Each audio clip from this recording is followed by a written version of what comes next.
सपनों की ओर बढ़ते चलो, हर मुश्किल से लड़ते चलो, हिम्मत से आगे बढ़ो, सफलता की सीढ़ी चढ़ते चलो।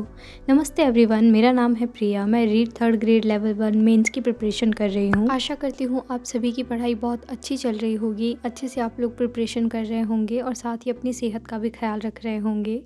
कुछ दिन पहले जब मैंने वीडियो अपलोड करी थी उसमें कमेंट आया था मेरे पास कि मैं सुबह से लेकर शाम तक बुक लेकर के बैठती हूँ पर कुछ ढंग से पढ़ नहीं पाती और ऐसा लगता है कि दिन ख़राब कर दिया मैंने अपना। और कमेंट में उन्होंने ये भी बताया है कि वो मुझसे बड़ी हैं उम्र में और छोटी बहन होने के नाते वो मुझसे सजेशन चाहती हैं। तो सबसे पहले मैं आपको बता दूँ कि आप लोगों के कमेंट का आंसर करते टाइम मैं अपना ओपिनियन रखती हूँ। हो सकता है आप लोगों को वो रिलेटेबल लगे और हो भी सकता है कि वो आपको पसंद ना आए। तो अगर आप अभी मेरा वीडियो देख रही हैं तो मैं आपसे कहना चाहूँगी कि जब हम सुबह से लेकर के शाम तक हम पढ़ाई कर रहे होते हैं, बुक लेकर के बैठते हैं, लेकिन तब भी अगर हमें ऐसा फ़ील हो कि मैंने बिल्कुल नहीं पढ़ा, मेरा दिन ख़राब चला गया, तो हो सकता है कहीं ना कहीं आपके प्लानिंग में थोड़ी सी कमी रह गई हो या फिर आपने अच्छे से प्लानिंग करके अपना डे स्टार्ट ना किया हो। इसलिए आपको at the end of the day ऐसा फ़ील होता है कि आपका जो दिन है वो प्रोडक्टिव नहीं गया और आपने इसमें कुछ भी अचीव नहीं किया। तो अगली बार से जब आप पढ़ाई करने बैठें तो आप क्या करें कि कोई भी एक पेज डायरी या फिर किसी भी एक नोटबुक के पीछे वाले पेज में कहीं भी आप लिख सकती हैं एक टू डू लिस्ट, यानी कि जो टास्क होते हैं हम जो खुद को देते हैं दिन भर में, अपने जो भी टास्क होते हैं 2 से 3, कोशिश कीजिएगा कि अगर एक सब्जेक्ट आप इजी ले रही हैं तो एक हार्ड लें। तो उस तरह से आप अपना टू डू लिस्ट ज़रूर बनाएं, अपने आप को टास्क ज़रूर दें और जैसे ही टास्क कंप्लीट होता है तो उस पर टिक लगा दें। तो वो जो अचीवमेंट की खुशी जो होगी ना, आपको at the end of the day ज़रूर हासिल होगी।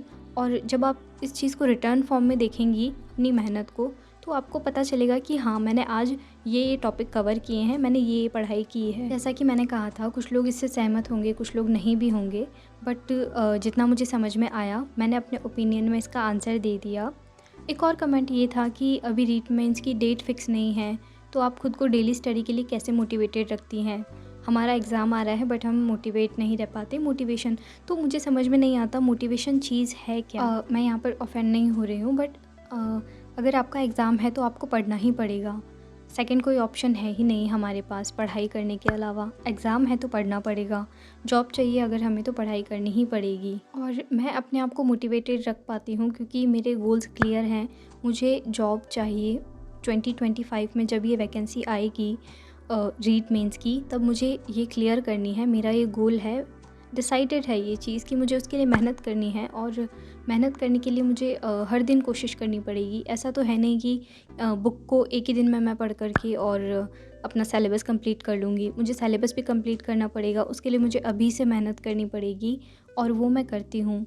इसी तरह से मैं खुद को मोटिवेटेड रखती हूँ अपने गोल्स को ध्यान में रखते हुए। तो अगर आपके भी गोल्स क्लियर हैं तो आपको भी मोटिवेशन की फ्रीक्वेंटली ज़रूरत नहीं पड़ेगी। मोटिवेशन अपने आप ही आपके अंदर रहेगा कि मुझे पढ़ाई करनी है जॉब पाने के लिए। तो अब तक आपने ब्लॉग में देखा कि क्या चल रहा था और यहाँ पर मैं खिचड़ी खाते हुए कुछ प्लानिंग कर रही हूँ। और इसके बाद में मैंने पढ़ाई की थी। हिस्ट्री में कुछ मैप्स थे, कल्चर में कुछ मैप्स थे जिनको मैं फिल कर रही थी। आप लोग मेरी वीडियो पर बहुत अच्छे कमेंट्स करते हैं, इसके लिए बहुत शुक्रिया।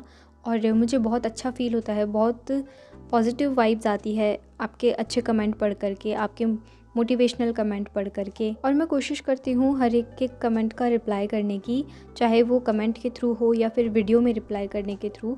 तो अगर किसी को रिप्लाई लेट मिलता है तो थोड़ा सा सब्र किया कीजिए। एक ही वीडियो में हर एक टॉपिक क्लियर कर पाना पॉसिबल नहीं होता। ऐसे ही रोहित भाई का कमेंट था कि how to complete 3 to 4 subjects including minimum 15 topics in each subject in a month. उनके इस कमेंट का आंसर देने के लिए मैंने एक प्लानर बना करके आपको समझाने की कोशिश की है।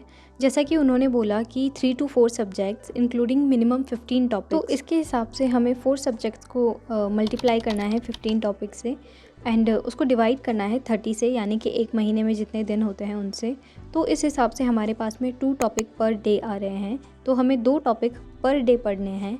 इस तरह से हम 60 टॉपिक एक महीने में कवर कर लेंगे। तो इसके लिए मैंने एक A4 शीट को 2 हिस्सों में डिवाइड किया है, जिसमें मैंने एक हिस्से में कैलेंडर बनाया है।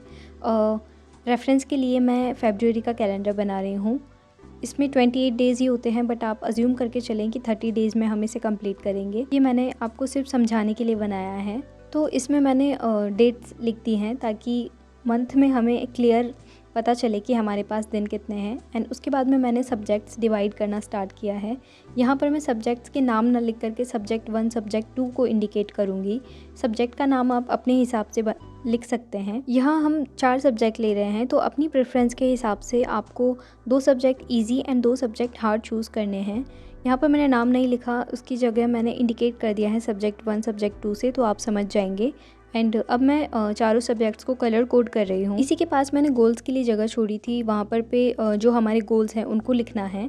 एंड जो शीट का अगला भाग था उसमें मैंने 4 हिस्सों में डिवाइड किया है, जिसमें पहले सब्जेक्ट्स का नाम एंड फिर वीक का नाम लिखना है, जैसे कि वीक 1, वीक 2, वीक 3, इस तरह से। वीक्स में डिवाइड करने के बाद में हमें सब्जेक्ट 1 में और वीक 1 में जो ब्लॉक आ रहा है उसमें हमें उन टॉपिक्स के नाम लिखने हैं जो टॉपिक हमें उस वीक में उस सब्जेक्ट से रिलेटेड पढ़ने हैं। सपोज़ कीजिए अगर आप हिस्ट्री पढ़ रहे हैं तो हिस्ट्री में आने वाले 3 से 4 टॉपिक का नाम आप वीक 1 में लिख लेंगे जो आपको इस वीक में पढ़ने हैं। सेम आप वीक 2 के साथ में करेंगे और सेम सारों इस सब्जेक्ट में हम लोग इसी तरह से टॉपिक्स के नाम डिवाइड करते जाएंगे और एक मंथली प्लानर जो है वो हम बना लेंगे। प्लानर कंप्लीट होने के बाद में कुछ इस तरह से दिखाई देगा। ये सिर्फ एक रेफरेंस के लिए प्लानर था और पता नहीं मैं आप लोग को इसमें ठीक से समझा पाई हूँ या नहीं। अगर आप लोग कमेंट करके मुझे बोलेंगे तो मैं इस पर डेडिकेटेड वीडियो बना दूँगी। ये प्लानर बनाने में बहुत मेहनत लगी है, तो अगर आपने वीडियो को एंड तक देखा है तो लाइक एंड सब्सक्राइब ज़रूर करना।